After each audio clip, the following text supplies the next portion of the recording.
Hey everyone, welcome back. Thanks for sticking with me over the last 3 years. Today's episode needs a little explanation, but first, a word about our sponsor. If you've been listening to Ranching Reboot this year, you'll know our sponsor is Land Trust, the Recreation Access Network. Land Trust exists to enable the enjoyment, profitability, and sustainability of America's undeveloped private lands. Land Trust is all about connecting landowners with outdoor adventurers. We built an online marketplace that makes it easy for both of you to find each other. Here's the deal. Landowners, you've got this amazing land, right? You could share it and make some extra income. Hunters, hikers, campers, you folks crave new places to explore. Land Trust connects you with those special spots all on private land. We believe in working lands. That means keeping farms and ranches productive while also offering conservation and recreation. It's a win win for everyone. Rural areas stay beautiful, landowners make money, and outdoor enthusiasts get their fix of nature. But wait, there's more. Land trust isn't just about transactions, we're building a community. Landowners share their land and experiences while outdoor enthusiasts explore with respect. It's a chance to connect and learn from each other. Neighbors who partner with us see benefits for their whole town. More visitors means more money circulating, which is good for everyone. Here at Land Trust, trust is our middle name. We use a simple platform with clear rules. No hidden fees, no fine print. Landowners get a good deal with protection, and outdoor enthusiasts get amazing experiences without any surprises. Are you ready to explore? Join Land Trust, the Recreation Access Network. See for yourself how Land Trust can create amazing experiences for both landowners and outdoor adventurers. Check out www.landtrust.com/reboot or just click the link in the show notes. Okay, back to this week's episode. I had some technical issues with the episode I wanted to use this week, so my good friend Bob Kinford stepped up for a Plan B recording, and in my typical fashion, it's last minute and sort of experimental. We got cut a little short on our episode, so we'll take that as an opportunity to do something different. Bob and I have a follow up scheduled literally tomorrow from release day, and here's what we're going to do. So I'm using a different recording approach. Instead of using Zoom, I'm using an app called Squadcast. It's a little bit more geared for podcasters. Makes my life in post production a little easier. And the best part is, fans can join using a special link into what's called Backstage. You can watch and listen live. You can ask questions in the chat. And this is really cool. I can even bring someone from backstage to the main stage and bring them into the podcast and let them participate. So we're going to try that out. Okay, the details of how you can join in. The link to join the backstage is going to be on my Discord server, so you got to be part of the Discord crew to join in. So come over to the Discord, find the link for the Squadcast recording in the events section, and come hang out. And final note, this episode does end kind of abruptly. Bob had some computer issues. His wife got home when he came home when he was sorting those out, and he couldn't continue. So we're going to release the conversation we already had and hope some of y'all will join us for the follow-up. All right, that's it. Let's go. Counting down and everything. Yeah, that's new. So, hi Bob. Here with Bob Kinford, and we're trying Squadcast instead of Zoom. Hopefully this works, and maybe some of the guys from our Discord server are going to join us and ask questions and harass and heckle, I suppose. How are you today, Bob? You know, I never check. It's gonna change. I've been going through the winter. I've only had one little job through the winter, feeding cows 3 times a week, and I mean, there's nothing for them to eat on that place. I mean, it's 18,000 acres, and it won't feed 60 cows. Wow. I mean, you talk about dry. We are dry. I know where you're at. Why don't you tell everybody else where you're at that doesn't know?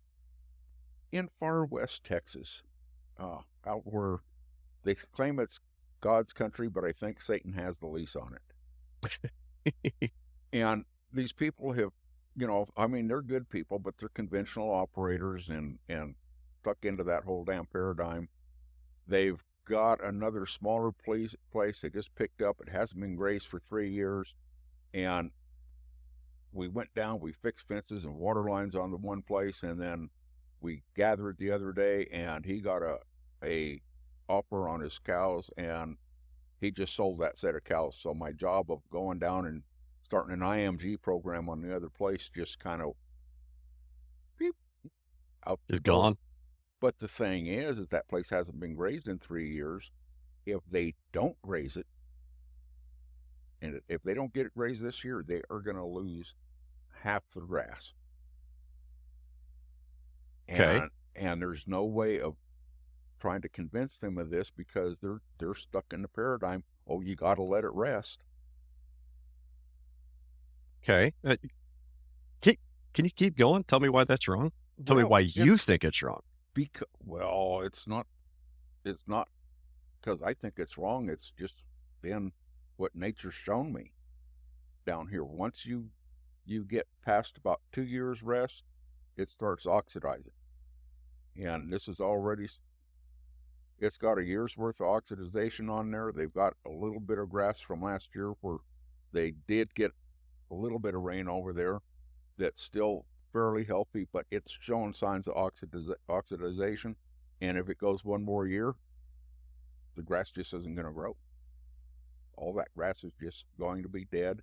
And since the sunlight can't get to the ground, even if it does get enough rain to get wet, there's not going to be enough, the grass isn't going to have enough energy to push up through there from seedlings. Yeah, right. I mean, okay, so that's a problem I would probably solve with fire, but I don't think that people in your part of the world like that. No, well, all the neighboring places see this. I mean, most of them, a fire is going to have to pack its own fuel to spread. And this has got enough oxidized grass on it that it would burn pretty hot. But the thing is burning, that's one of those paradigms that is really, it looks simple, but it's a Rubik's Cube. I kind of tell people that they're making a Rubik's Cube out of the obvious, but on the case of this burning, if you get it too hot, you're going to just bake the ground and it's going to harden it up even more than it is. And a lot of this ground down here, I have actually seen water start to run on a little shower of 8/100ths of an inch. Okay. So what's going to happen when you bake that ground even harder? I mean, I'm not, what you're saying is perfectly valid. And just, I guess, go ahead. I want to let you finish. But because I have got nothing to argue with you about, and I know that's true in some cases. If you take that same ground and you get enough herd impact on there to trample it, and then you're also getting your footprints, it's going to collect the moisture in that more, and you're also adding nitrogen and phosphorus, everything else that's coming out of that urine and dung to get those microbes going in the soil to where when it rains, something can actually take place. Right. They do have some grasses down here that they'll burn. Some people will burn the tabosa or the giant saccatone. And that giant saccatone, it'll grow up like 8 foot tall, great big bunches. But when you burn it, when it does green up, everything in between it is just charred. It's just dead earth. If you take and dump a bunch of cattle in there and graze it out in the middle of the winter, when people say they won't graze it, but once you put the cattle in there, most cattle will go ahead and eat that. The following spring, when it greens up, you're not just getting that giant saccatone to green up, you're getting all sorts of forbs and different grasses in between all of the bunches. And it makes, it makes great quail habitat, turkey habitat, but we're destroying that habitat because we're caught in that paradigm. Well, we burn it and then it comes back better.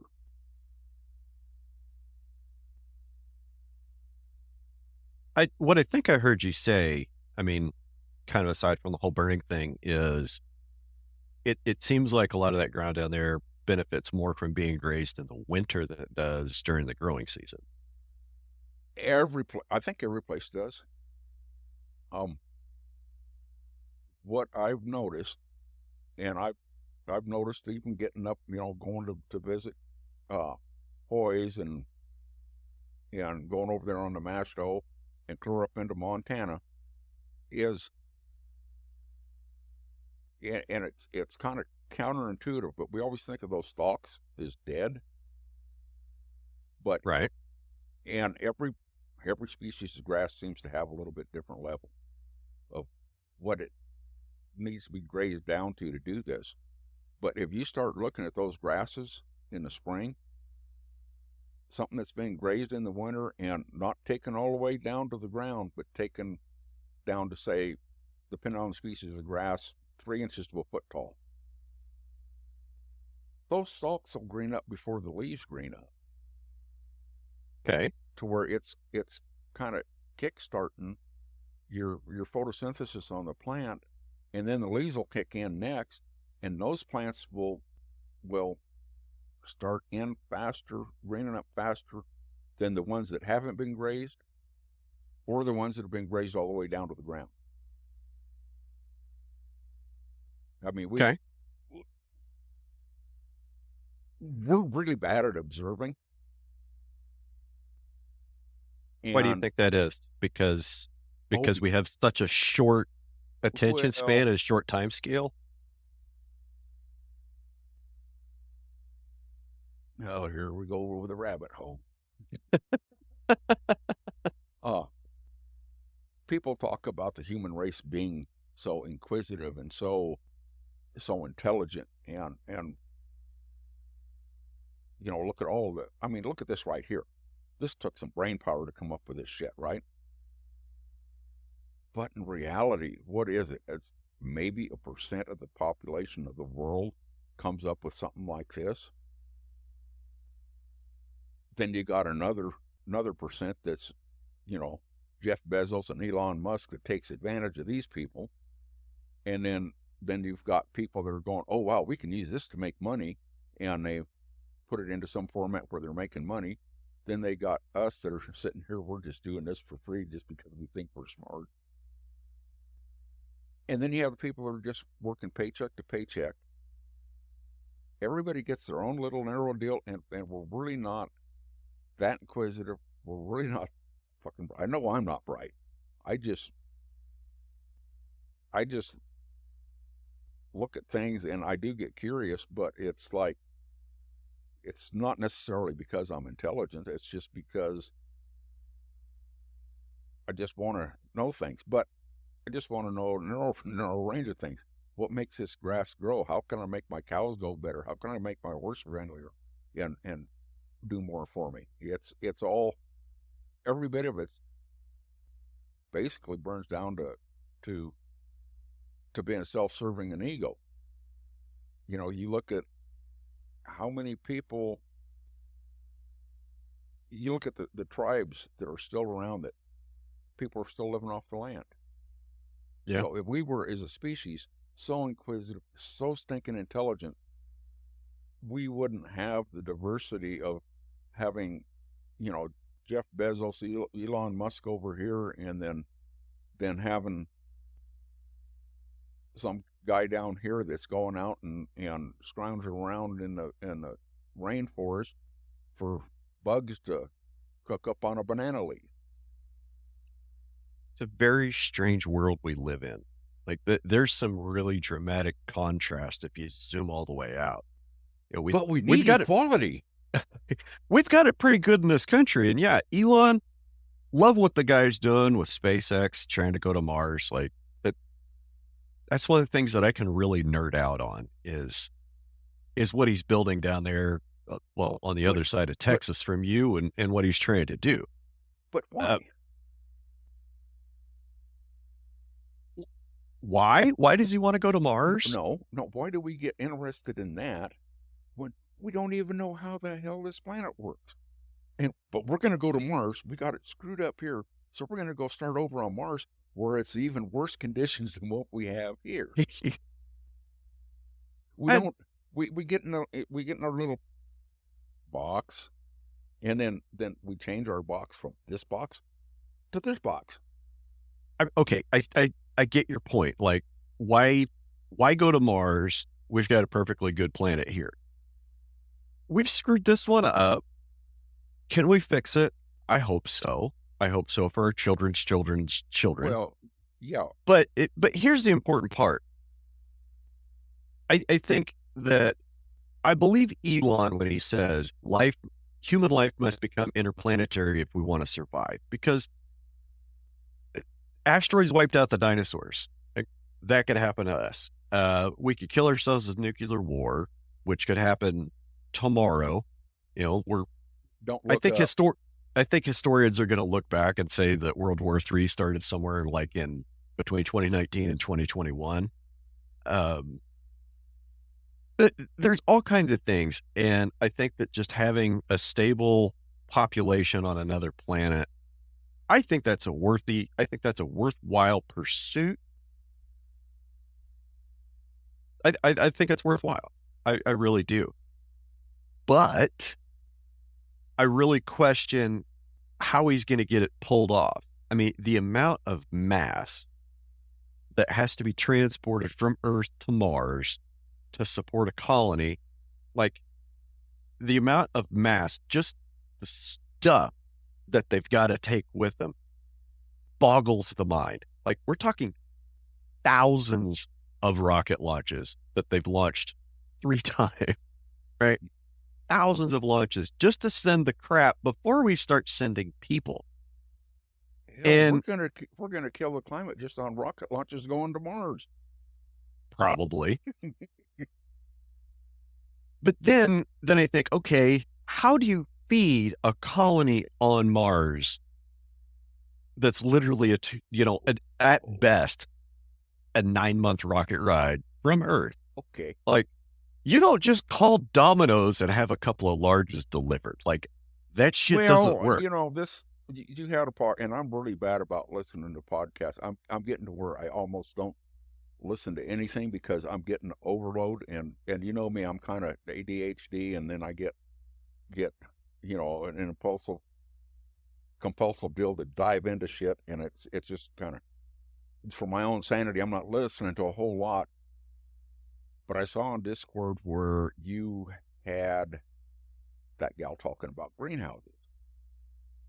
Okay. Okay. Now, you were making you made the comment there that, well, it takes too much energy to this, to that. And I got to thinking about that. Nah, it doesn't. Not really. They do the hydroponics where they put in all the chemicals and crap. But at the same time, you could do hydroponics running it off of gray water. Oh, yeah. I mean, when I was a kid, you could still have your gray water going out of a drain, and we just had a 3-inch hose, and the toilet went into the septic tank, and everything else went down the hill, and we just went move that pipe. Well, we want to go fishing. That's where we went to dig worms, because any place else on the property, once you dug down about 6 inches, you were on sandstone.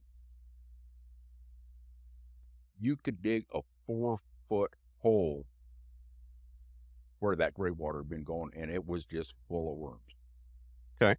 So why do we make all of our water has to go to a sewage plant, and then we got to buy water, put it out on our yard, because it's illegal to just have your gray water from your washing machine going out to water the garden. Okay. I have some thoughts. Uh-oh. And water should be reused, and we throw away a lot of fertility into wastewater systems to try to keep that concept kind of clean. Everybody knows what we're talking about. There's a lot of fertility value that ends up in that system that should be reclaimed. Okay. And that seems like a pretty obvious one. And I have a gray water drain here at the house. Everything but the toilet goes through there, and the shower. Our the dishwasher, the clothes washer, the kitchen sink, that's what goes out to gray water. The showers, toilets, they all go to the septic. And of course, there's other ways to do it. And where our gray water drain goes, we put our garden like on our garden is kind of down the gray water drain, and she's got some plans to put some stuff down through there. And it's like the water recycling. Yeah, it works. But then when you start doing it at scale, in a built up area, then you've got people that are taking antibiotics or taking other weird things that end up, getting passed through the body. And, I can see that, when people start moving into towns, all right, we have to deal with this waste problem. It has to stay clean because we can't have people getting sick. And that's the reason why things kind of developed the way they did. The problem is not necessarily like rooted in how we're dealing with these substances. It's because we want to live in cities, and that's just the system that's what we came up with. We talk about compost. Compost is great. We throw a hell of a lot of it away. And, like you mentioned, I think it was the same podcast that we were talking about the hydroponics, that, 40% of food gets thrown away and most of it's wrapped in single-use plastic. It ends up in a landfill. Why are we composting that? I'd like to know that, because the local grocery store, we've only got one. They throw away a ton of stuff. They have to pay to have it taken away. And I was gonna, what the heck? Why not just take this? I was feeding these cows out here. Why not take that out and just drop it in where you've got little royals started, and let the cows go in and eat it and trample the heck out of it, and it would have added to the soil fertility, fed the cows. They wouldn't have what? Nope. It's against company policy. And it's a small chain. It's Lowe's Groceries, and their company policy is no, we can't do that. And why they have the company policy? I mean, there's towns around that will not allow you to do that. They're bound by regulations that prevent them from doing that. And of course, who makes the regulations? People that don't have a stinking clue. People that don't have a dog in the fight. They make a conspiracy to save us by doing something that's just totally 180 degrees opposite of what needs to be done. Well, that's what politics is. Yeah. So back to hydroponics, and I think that was the Allie Cox episode.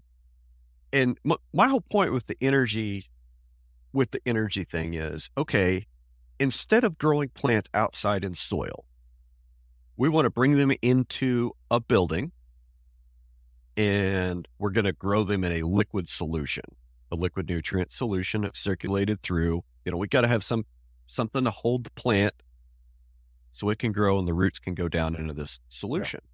Well, easy way, like the best material to build those things out of is going to be plastic.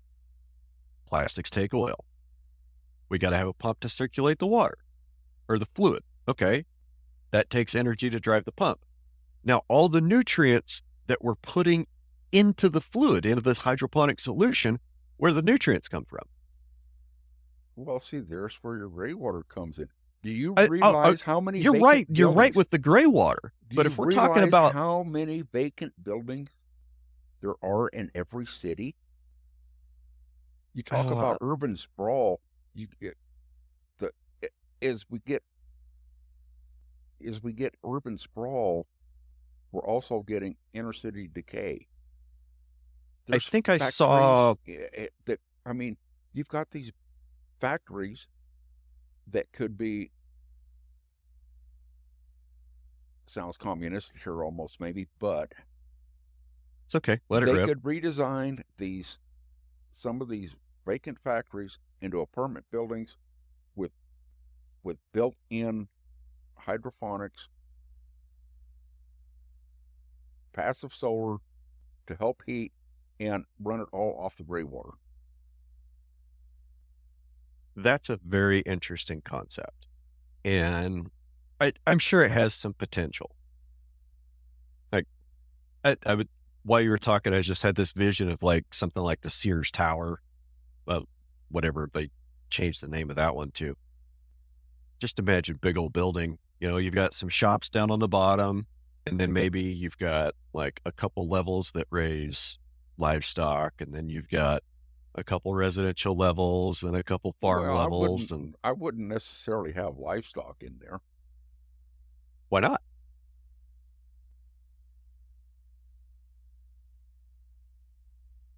Well, you and I probably wouldn't mind having the livestock, but most people wouldn't be able to handle that. They would think it smells bad. I'm going to go up to the 83rd floor and check on my cows today. I mean, who wouldn't want to go work, okay, never mind. That's something they're doing in China with the big we skyscrapers, found a mole I hole guess. in the bottom of the rabbit hole. Yeah, something like that. But no. And there's nobody here to heckle us on that. That's bad. But no, where do the nutrients come from in a hydroponic system? Like, they have to come from somewhere. Do we get them from another plant or a chemical process? But so that kind of goes back to like the whole microbiome argument. And, we talk about how plants, when you plant a garden, if you just plant rows of beans, you're going to have one kind of crop. If you intersperse those beans with companion crops and the soil biology really gets going, you're going to have a lower input system that's more productive. So what I'm saying is, growing hydroponics in a monoculture with all the synthetic inputs, it's hard for me to see how that's going to be Why would you have to better or grow healthier food than food grown in soil. Okay, here we go. This is a paradigm. Who the hell comes up with the deal that just because you're growing it hydrophonically, it has to be a monoculture? Who says Good question. Good question. Have you ever seen a hydroponic farm with different species? No, it's these guys. They go, well, they're just like a conventional farmer. It's, they're going to think out of the box, and they jump out of the conventional farmer box into the hydroponic box, and they're still growing one thing. I actually worked for a guy that had, he was growing tomatoes hydrophonically in Nevada. Makes sense. It was, he heated the place. He had a hot water well. And he actually distilled the water for the plants and used that hot water to heat it. But what he did is and it was made out of 2x4s plastic and rain gutter. And he was distilling 200 gallons of water a day in the winter. Just right out of the atmosphere. Just pull it right out of the air. No, he had it set up, and he was running that hot water into it. Well, that hot water just happened to have a lot of aluminum in it. Okay. So when it started getting filled up, he'd pull that out and he'd stockpile it, and every once in a while he'd send off a load of aluminum ore. Interesting. But all of his nutrients were straight chemicals. Okay. Today they've got these places that are doing the making their own, like a sourdough starter of microbiology, microbes for the soil. And there's no reason why a person couldn't be doing that.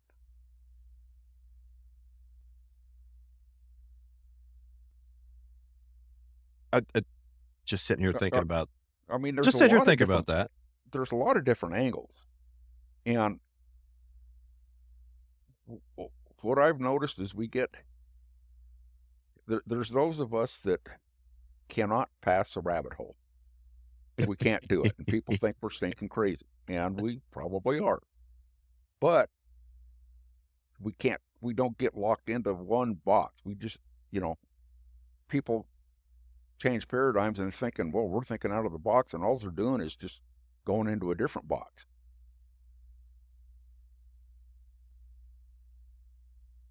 And not being constrained by a box, I think is. Yeah. Yeah, but that's what people do, though, is they go from, okay, we're going to go from conventional grazing, we're going to go to regenerative grazing. Well, you've got the guy that does the total grazing, you've got Jim Garrish, you've got all these different people out there that are saying you have to do, and you get stuck in that box and you can't get beyond it. Yeah. Okay. So that leads into a good conversation about, and the way I think about it is it's like grazing systems branding. Like, I love Jim Garrish, don't get me wrong, but like his grazing brand is MIG. And then there's another gentleman we all know we're talking about when we say total grazing. That's kind of like his brand name. And where I get to, it's like they want to sell a brand name. They want to, like, that's their thing. They want to be recognized for it. And I get it. It's marketing. But where I think people are going wrong is they're buying into it as a system, as a prescriptive system, instead of a paradigm shift, which you and I both know, like, you can have your ranch set up one way and you say, okay, I'm going to do this regenerative grazing thing. And you can design a grazing system. Well, will that system work on someone else's?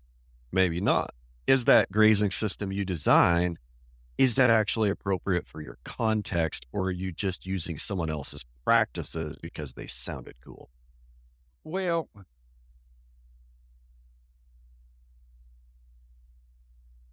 I personally don't like the recreational fence. That's okay. You don't have to. You can't walk enough to do it anyway. You've got a point there. I spent 12 hours walking around the other day and it about killed me. Luckily, I got on my horse the next day and I was able to get limbered up. But no, seriously, it all goes down to your timing of your graze. And it also makes a difference on how much of the plant that the cattle eat.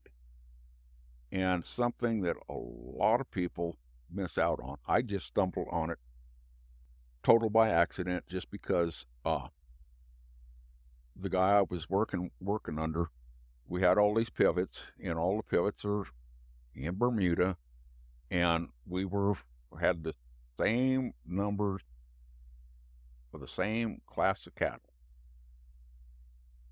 Okay, we go in there, and my cattle, after 4 or 5 days, all those calves were grazing right together, grazing just as tight as could be.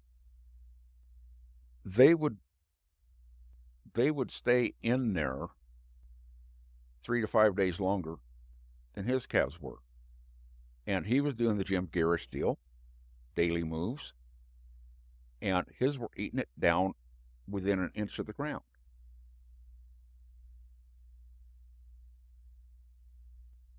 And when mine came out, I still had over half the grass left. And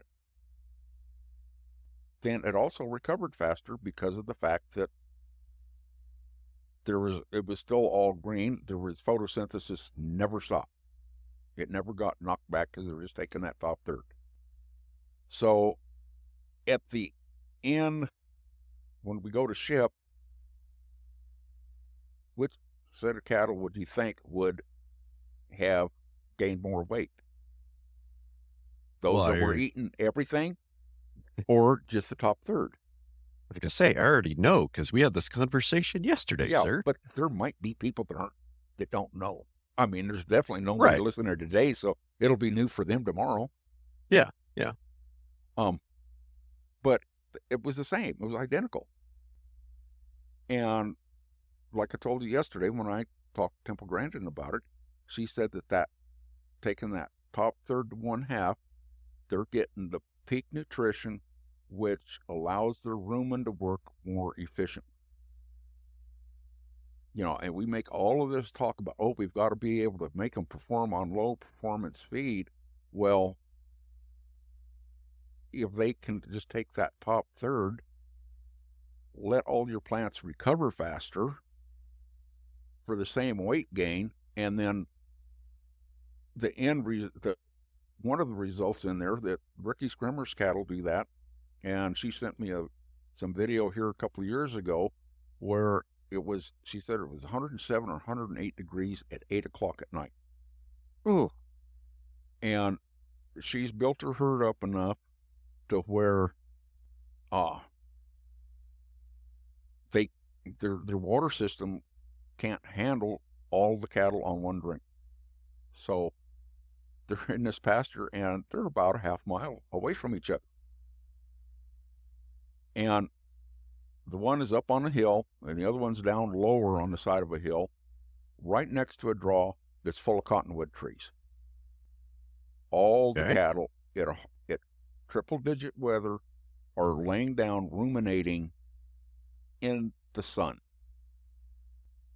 When the top group started to graze out, the other group picked up and went with them. So we're wanting to have cattle that are resistant to heat, that do good on low quality forage, because we have to eat more of the plant to harvest more for efficiency, and we're looking at it the wrong way. We need to look at the best way to feed those microbes in that cow's gut to do the best for the cow without overheating the cow.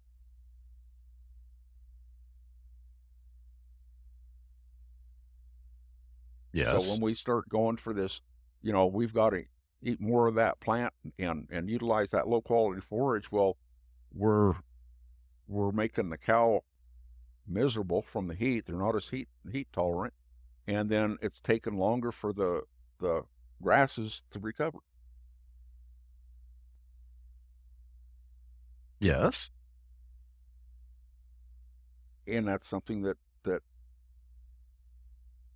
when you look at it, it seems like it should be obvious, but we make a Rubik's Cube out of it. Are we breeding for the wrong things? Let me clarify that. Are we breeding our cattle for the wrong things?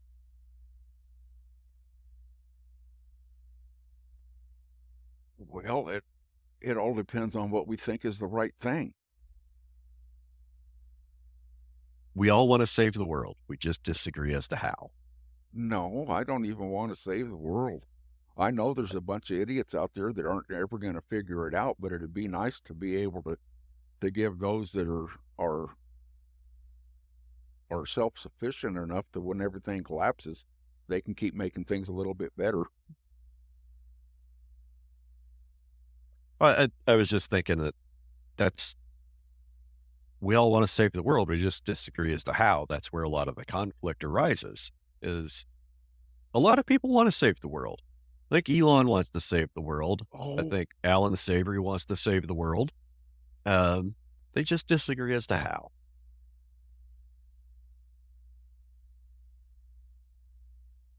I don't even know if we don't want to save the world. The world's going to be here with us, whether we're here or not. There's no saving the world.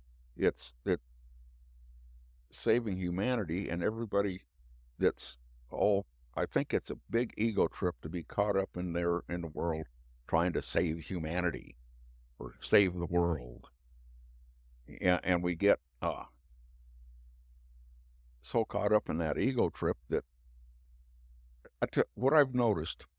What if we just reframe that and say, instead of saving the world, not even talk about saving soil, we just want to save fertility.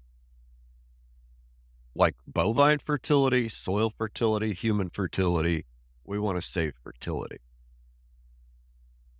Well, I want to be able to have fun without getting pregnant. I mean, I get that, but well, you're looking at fertility drives everything, basically. fertility drives the bus. Yeah. And there's certain things that would go along with fertility, which we're not looking at. And this is part of the reason, too, why we've got so many people like me running around here like this that packing a little bit extra, is part of fertility is being an easy keeper. Yeah. And we have so much access to food or food substitutes is so plentiful that it's easy to get fat without having to eat a lot. I mean, it does a lot of things on health-wise, but it's also pretty easy to eat too much to the point where yeah, you're too obese to be fertile. Yeah, this is true. But if you look at cows, the ones that are really fertile that breed up the most, get the best conception rates, or what? They're the ones that can get by on the least amount of feed. Yeah. You look at your Corianis. They're fertile. They get by on not a whole lot. Yeah. You can stick them out down here in the desert and they'll stay in good condition, fairly good condition in conditions that would kill other cows. And then you put them into an area like where you're at, where they've got a lot of grass, and they stay pretty fat. Yeah. Well, I mean, when we have rain to grow some grass, they stay fat. Yeah. I think, so, talking about easy keepers, I mean, what are we being, how are we looking at that? Like, when somebody says, oh, she's an easy keeper, is she an easy keeper because you haul her a bale of alfalfa every month?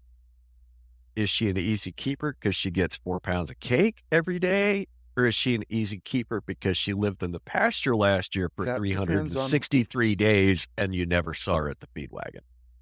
That all depends on the reality of your own personal box. Okay. You want to explain that? Well, okay, it kind of goes with everything. And in my own personal box, I get trapped in the most of the stockmanship. And you look at these people and they're talking that, oh, well, you don't need stockmanship. My cows go with a bucket of cake. I've got some friends here that the old gal, she got older and she's older than me. She doesn't get around good. And her husband, when he was alive, they started just caking everything, going out all of their cows. And I mean, they've got them out here on big desert pastures of thousands of acres. And they drive around with their trailer and they got a bag of cake and they want a couple calves and they go out there and they put some cake in the truck and then they go. It works good. It worked great. And people are thinking, oh, this works really good. But you're not doing that animal any favors. You're a drug unless, dealer. yeah. At And that point, you're a drug this dealer. gal's son is starting to get concerned because, he was in the Marines. He got out of the Marines, and he's helping his mom. And oh yeah, this worked good. This worked good because that's, when he was a kid, they did things horseback and that, and then went in the Marines, and they completely changed over. And he's thinking this is good. And when I'm receiving cattle, he's come down there and helped me out a little bit. And he says, I'm starting to get worried about Mom going out there by herself because, these cows are plumb gentle and they don't mean to hurt you, but they get to start, you go out there with that bag of cake and they do not have any boundaries. They shove you over.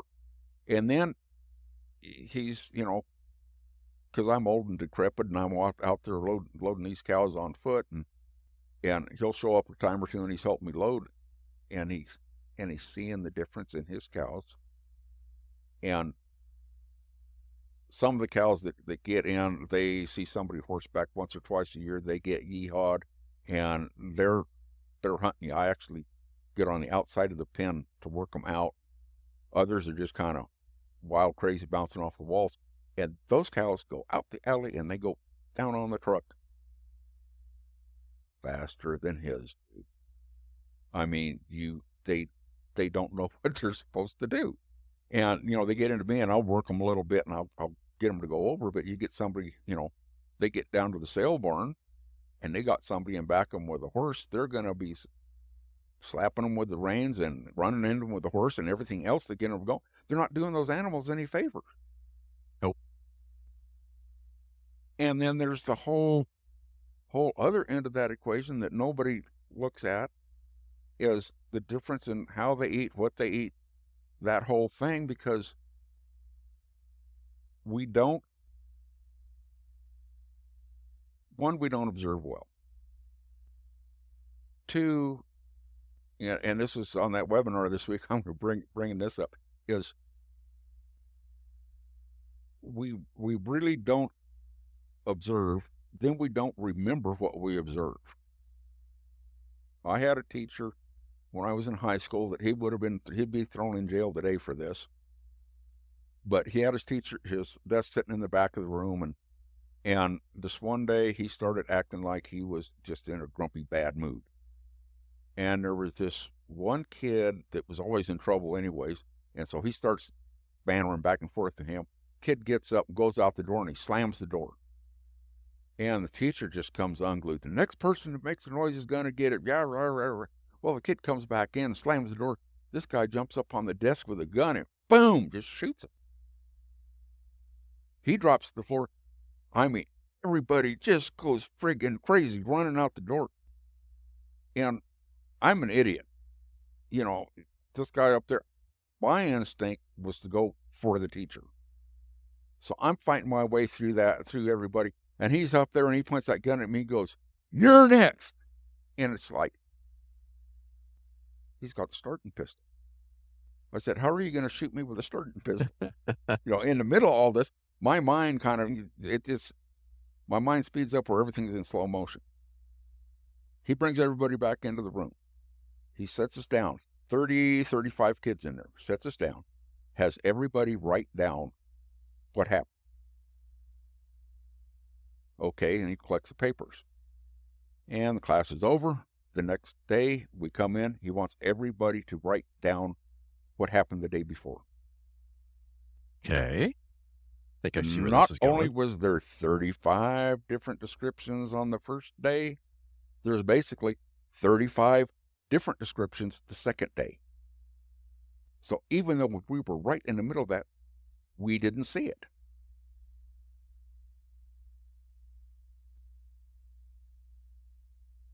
And then we come to the point that we don't know what we're doing when we're doing it. And I mean, it's something that we all do. And I had a guy that wanted me riding a horse for him, and he worked in a feed store, but he also trained on the side, and he actually had clients that were getting into the top 10 of the Arabian Nationals on the trail class, and he had this horse that was bucking them off. Well, was bucking the guy off that he had him started before 90 days, and the horse was still bucking. So he has me riding. I'm riding it at his house, and he comes in for lunch, and he's watching me for a second. He goes, "How did you get that horse to two-tracking so fast?" I didn't even know what two-tracking was at that point. It was just something that I picked up doing on broncs on my own, and I didn't, I was just doing it. So he didn't believe me that I didn't know what it was, and I said, "Oh, you mean like this?" And I turned the horse where, you've got the horse not really side passing, it's moving forward but drifting off to the side, and it's making two sets of tracks. And Okay. I said, "Like that?" And he goes, "Yeah, how do you do that?" I didn't have a clue. I don't know how I did it. I just did it. I said, "I just do it." And he says, "Well, I want you to keep messing around with that." And he says, "When I come out after I have my lunch, I want you to tell me how you do it." And to this day, I can't figure out what I'm doing with my hands. I mean, my fingers are just giving and taking so much that it's almost like, playing dueling banjos or something. But that gave me a clue that, sometimes I feel like I don't know what I'm doing. It's because I don't know what I'm doing. I'm just doing it. And all of us get into that. We observe something that we think we see somebody else do, that we're going to do that, and then we go and we do it, and oh, that doesn't work.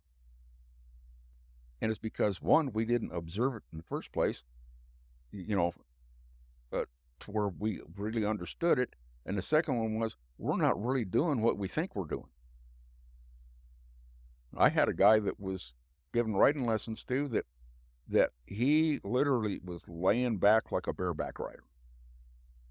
And I kept trying to get him to sit up straight. I am sitting up straight. So I had a gal there with a video camera one day, and we're going a circle around this gal. And I'm telling him, "Sit up straight. I am. Sit up straight. I am. Then we took him down. We looked to see that video and goes, "I'm actually laying down, aren't I?" But we all do it. Okay. And I guess what you're saying there, and what I'm hearing and understanding is our own perceptions of what we're doing are often flawed. Our own memories are often flawed. And sometimes it takes an external observer to show us, like, no, you need to sit up on the horse because your ass is laying down. Doesn't matter what you think. Here's the reality of what was actually going on.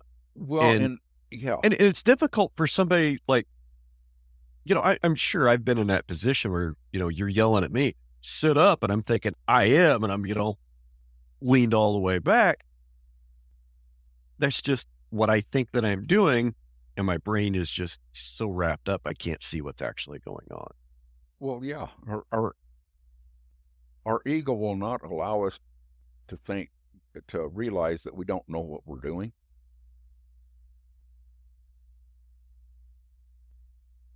Yes. And I've been accused of two things in my life. I've been accused of being an arrogant SOB, and I've also been accused of not having an ego. How does that work? Well, was it the same person that was telling you that? It's always different people. Okay. It's always different people.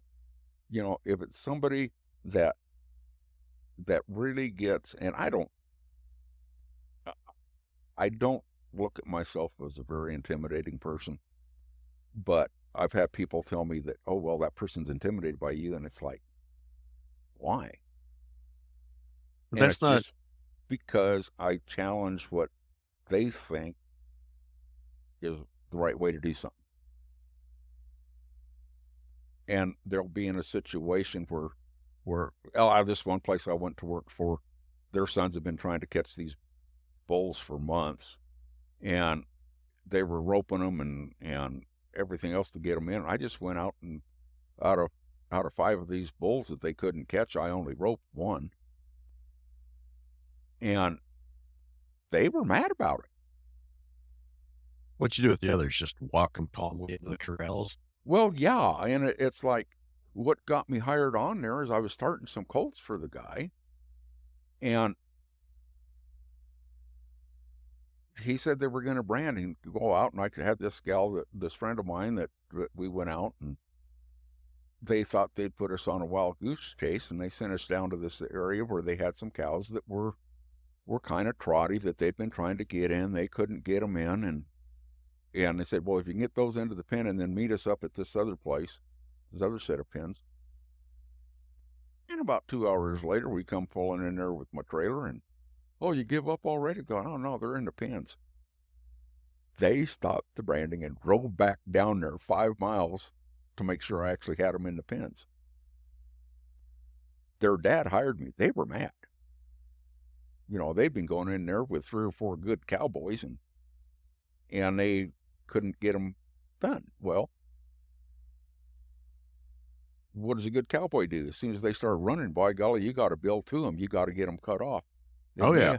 Me, I just start kind of, okay, they're going down. Let's see, probably come out in this ridge over here. So I just hop over a ridge and come out, and after doing this 3 or 4 times, they see you. They don't look at you as a threat, and they're still a little bit sensitive, but they go into the pen.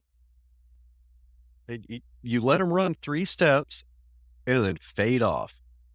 Turn to the off pressure side, and 9 times out of 10, they'll take 2 or 3 more steps, stop, and look at you. But if you want to play cowboy and go run and chase, you can run to the other side of the pasture. If you can do it quick enough, they'll just keep turning right around and go back. They don't even take 3 or 4 steps. They just, you can see them physically just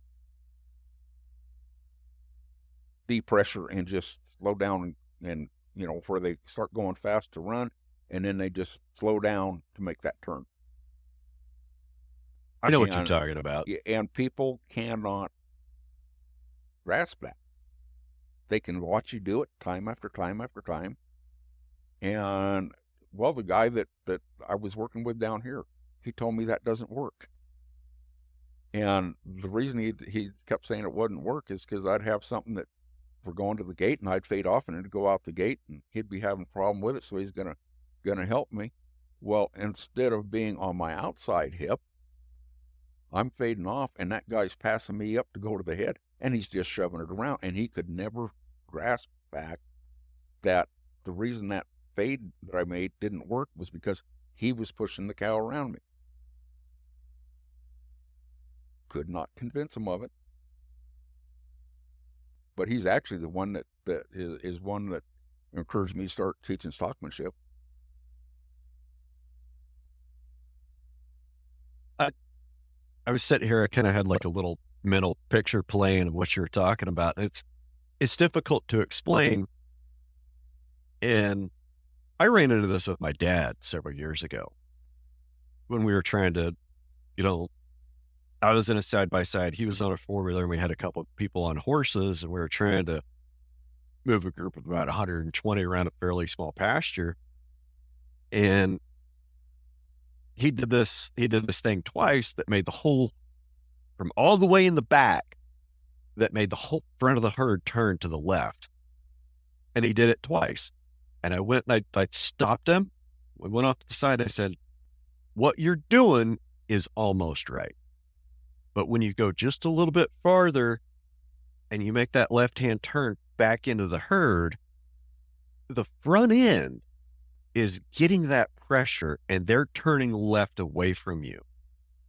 When you come out here and you're doing this maneuver, instead of turning left into the herd, drive 1 more second and then turn right and see what happens. So the next time, like we had him and we were like moving him like through that same trouble spot that we tried to get through 3 times already, instead of going up, instead of stripping down that backside and turning left into the herd to make his turnaround, he went just a little past and turned right. Cows at the front just ignored him. Cows at the back just ignored him. They just kept going straight. Exactly. But you can do that and they blame it on the cows. And yep. Or they'll blame it on you. Yeah. That's usually what you get. You're just standing there not doing a goddamn thing. Is that what it was? Well, it was, I think, the second day of the school of Rick Grimmers. And her and Justin were working these cattle. I mean, we're all sitting up on this little bluff and watching them, and they were stripping them. And as they stopped to turn, they were both riding colts. So what happened was they would turn and they take a step or two in closer to the cows, and they start getting that hip turn going. Well, as they did that, the ones that were ahead of them saw that motion and started to go around with it. And they worked at that for about 5 minutes, and they had everything going the wrong direction. Everything's unpaired, everything's balling. And they're thinking this is going to be the end of the day. And I just trotted down off, and I told them to get out of the way. And it took me 3 passes to turn everything around, have everything being quiet, and head in the right direction. I mean, it was one of those things that, and he said, she says, I figured that was just going to be it for the day. I figured we'd be fighting them to get them turned around the rest of the day. But those passes, and all I did is come up and back of them, have my horse angled into them a little bit to where they saw me coming. And at that angle, it's the only thing I can think of is the way it works is because you're giving them an optical illusion that you're going to run into them. And so they start turning around, and a couple, 3 passes up like that, and all of them turned around and went in. So if you're riding a green horse, or if you're on a 4-wheeler, obviously, instead of making that turn into the cow, you want to make turn away from. And people say, well, that gets your horse to not paying attention, but it's not. You're taking them off the cow, but then you're putting them right back on it. It's also a pressure release. Yeah. That's how to get things to move. You pressure them to get their attention, and then you release pressure to get them to move. Now, that pressure release, depending on how you where in flight zone you release that pressure, makes that animal want to go one direction or another. Yeah.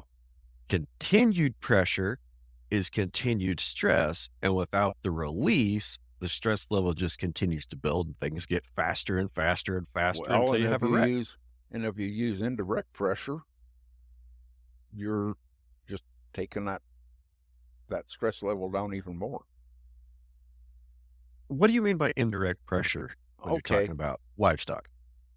Okay, if you're wanting to go to a gate, and we'll go back, it goes right back to that saying that I cannot stand, is you got to get the eye. We're wanting to get the eye and get the pressure on that eye. Well, that's like hollering a cow. They don't. Hollering them does not make them pay attention to you, other than stress them out. You're trying to get that eye. In reality, unless you're in their blind spot, you have their eye. If you can see their head, they can see you. Yeah, exactly. Now, if you're going down and you're wanting a cow to go to the right and out the gate, and you start moving up to put pressure on that shoulder to push it over, and it starts speeding up to go around you, because that's the cow's natural instinct. Well, if you're getting up close to where you want to look at that gate, and you turn your horse to where you are moving away from the gate. Now, you can have your horse bent into the cow and kind of 2-track out like that. And that way your horse is paying right attention to that cow. If the cow does happen to turn back, you're already bent and it can turn around faster.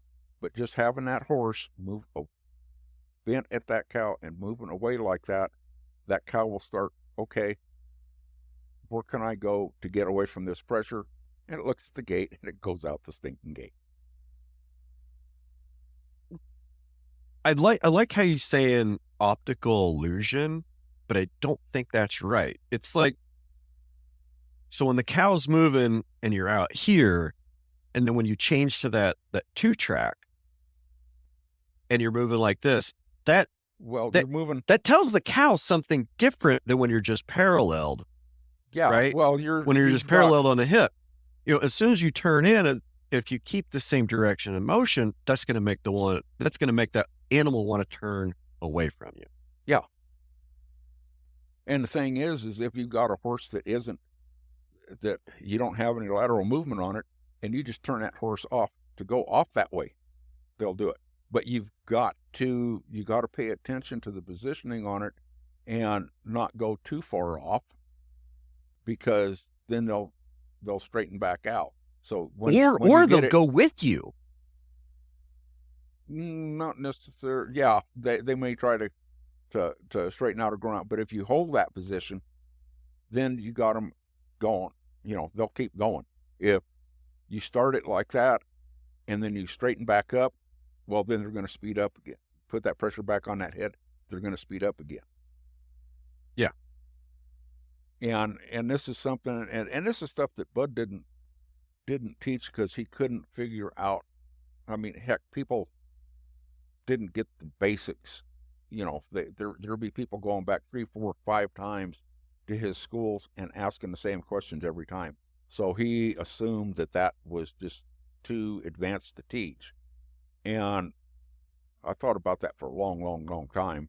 And it's everything that a cow does in reaction to us is basic. Okay. There is no advanced anything. It's all basic, instinctive reaction to what you're doing. Okay. And you cannot, and a lot of that is determined by how much feel you have with that animal, that sixth sense or whatever you want to call it. And you cannot teach that by watching a video or listening to lectures or just sitting there watching somebody. You've got to actually, I mean, you spend a little bit of time with me, I'll show you something, and then I got to walk you through it before I ever turn you loose on it. Right. And that way you're actually getting that down a little bit, and hopefully you'll remember it enough to where when you go home to do it, that okay, that's not working. What am I doing wrong? And then you'll call me up and you get on the phone and video. What this dumb cow's doing? And then I can kind of walk you through it on the phone. But well, your problem was you stepped off with the right foot instead of the left foot. Yeah. Which, yeah. it comes down to that sometimes. Yeah, it turned it. Well, there's one of the videos I've got on this presentation was in Australia, and we were pinning some cows or putting them up an alley. And the one gal moves the back, and I'm kind of calling her off. And then I get this gal in the front, start to put a little bit of pressure on the front. And where I wanted to cut them off, and I have this red cow that's coming really fast. And all I did is pick that horse up to go like that. And I mean, that cow just stopped dead in her tracks. You just made the horse take her neck. Just the horse's head going boom, like that. It's so fast that you can't even hardly see it. And if somebody's just there watching it, they don't really have a clue to why that cow stopped. Uh-oh. I think Bob may have cut out on